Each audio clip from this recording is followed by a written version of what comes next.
So, man, obviously not the first time you've experienced the UFC fight week. So I guess, what's it like, Ben, this time around, having to sit on the secret that you're fighting and everything like that?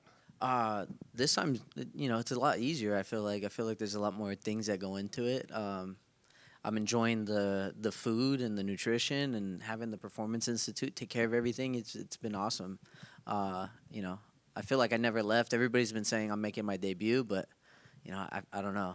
Can you have two debuts, or how does that work? Does it feel like a new debut for you, or does it just feel like a continuation from the first run? You know what? It feels like a continuation from the first run, but it also feels like a new path of it. Like I get to, prove myself in a different way this time, and I'm excited to be back. And I feel like the biggest thing that I could take from this time compared to last time is I'm enjoying this a lot more. Like enjoying the media, I'm enjoying the whole photo shoot, the whole process.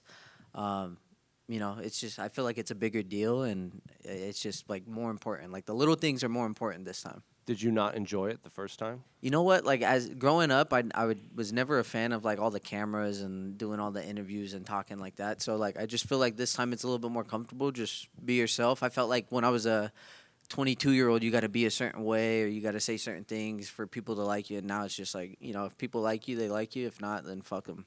For someone that doesn't like cameras, and being in the house for so long, surrounded by all those, what was that experience like? The house was great. It was funny because like I got home and you kind of get used to the cameras and like seeing everything, or you start having a conversation and the camera would pop up in your face. And so like when I got home and I was having conversations, you could look. I'm like making sure like there's not people around me, but it was cool. It was a good experience.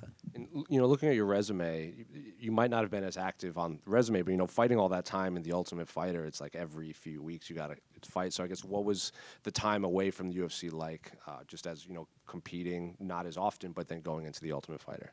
I feel like the second fight was a little bit harder than the first fight.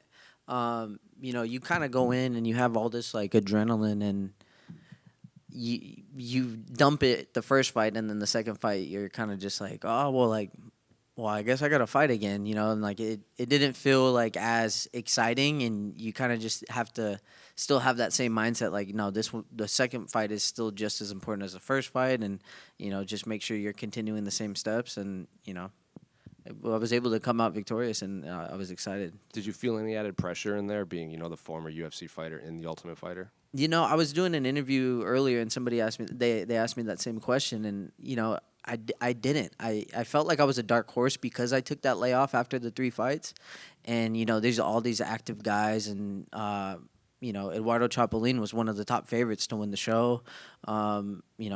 Alibi is an undefeated prospect, and I fought Imanel, and Imanel's 5-0 with all finishes. So like you got all these guys that were coming in with all this hype, and then there was me that was coming off a layoff. So I feel like I kind of rode in there as like the underdog and the dark horse, and nobody really got to see me going. And just last one for me, usually when you get these young fighters, they come in, they have the UFC belt like in mind, and they want to get there as quickly as possible, and they see how fighters act, and that's how they want to do it. I'm not saying you did that the first time, but some fighters, they come back around and it's a totally different mindset going in because they know what to expect.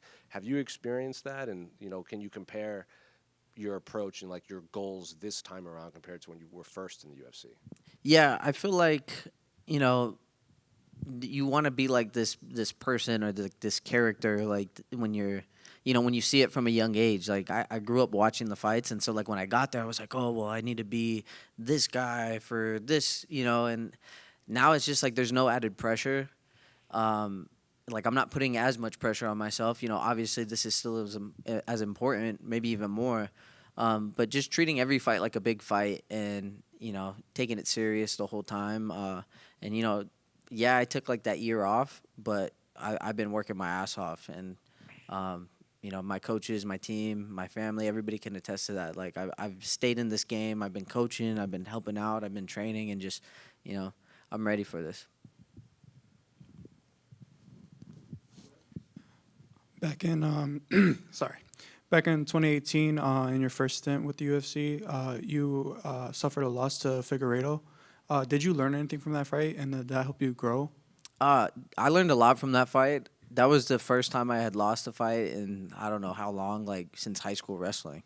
So to just be able to take that, I feel like the loss aged pretty well. I mean, he kind of went on to he had a good run, like he's still one of the top dogs in the fight game. So to just be able to take that and learn from that experience and learn like, hey, like there's different levels and you gotta reach each level before you go in and taking these big fights against those guys, and just be ready for everybody. Like treat every UFC fight like that's a championship fight. Like that's what I'm going in here and doing.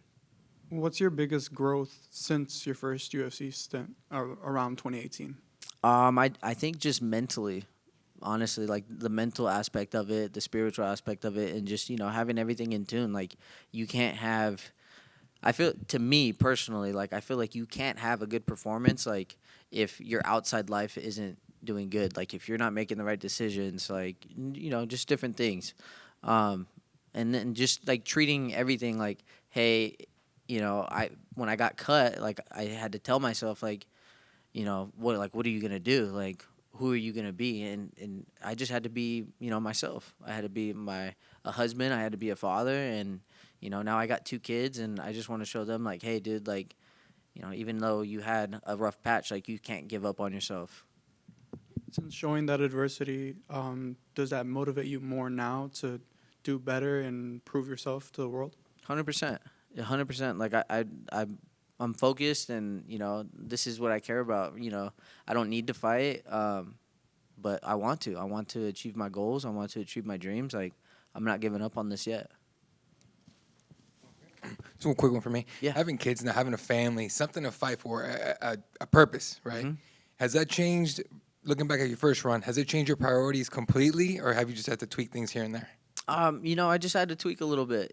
Like just having that balance of like, yeah, like not prioritizing everything like super like crazy. Like when I have time to spend with my family, like be 100% involved. Like if I'm with my oldest son, like I'm with my oldest son, and trying to get him involved in my training too. Like even though, maybe I'm busy training, like having him in the gym, teaching him like, hey, this is like what you need to do. Like not to just be a professional athlete, but to just be a healthy human being. Like you got to work out every day. You got to eat right. You got to, stay busy and do good things like for yourself.